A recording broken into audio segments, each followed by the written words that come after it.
Sanskrit garden of paradigms. If the word ends with an a, you go by alphabetical order, right? So an, as, ao, chi. And if it's in pink, it means that it is in feminine. So it's also got the feminine paradigms. And don't worry, there's a Devanagari version of this equivalent, so you'll get both. Masculines are marked yellow, just to give you a quick way the masculines are. To vowel strength, this is telling you how roots are modified to form verbs or nouns, and you'll see how there's a change. Then generics. This arrow just means it's the same as byam, byam, byam. Pronominal adjectives. You will learn this in lesson 25 coming up. Pronominal adjectives. Again, the most important is this yellow. He, that, she, that. This entire table is very important in the sense that it can be changed. So saha, kaha means what? See this? You can either change to a s into a ya, so yaha, or from saha into kaha. That becomes an interrogative, a question. You can also change, you can add an e at the end. So you put an e there, it means this. So it changes from that into this. So suppose you want to say with this sun, you will say etena suryena. This has how many forms? It has etasmin, so you can use etasmin, ayam, eshaha, or the blue ones. Black ones have all cases. The pink ones have just the nominative and accusative. The blue ones are rarer. So you can see the blue ones are only available there, locative and genitive. And the pink ones, which is quite common, are available for nominative and accusative. How many forms of this? Black one, 1, blue one, 2, pink one, 3, and etasmin is 4.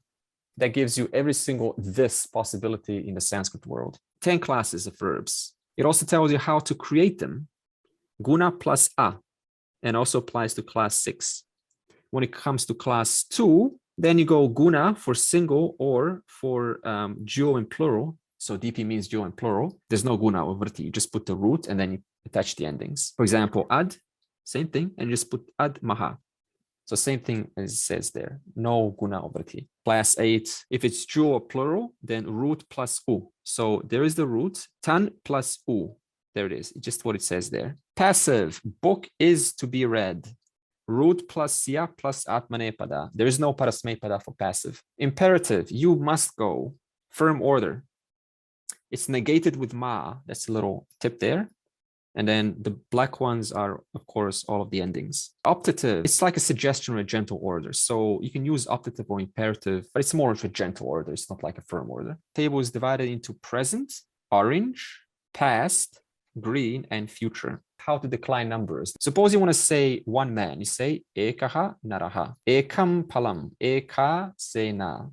Now notice how it's only got singles, right? So you only follow single. So masculine single, neuter single, feminine single. This only follows dual. From 3 men. Tri pyaha, nare pyaha. How about for 3 armies?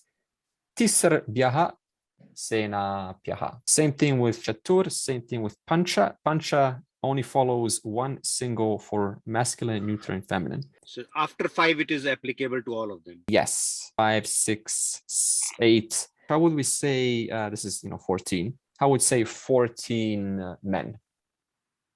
Chaturdasha naran. Yeah, no naraha. Of 14 men. Chaturdasha nam naranam. The other forms we will learn is causative. Rama causes the man to go. Desiderative, Rama desires to go. And intensive, Rama goes repeatedly or frequently or strongly.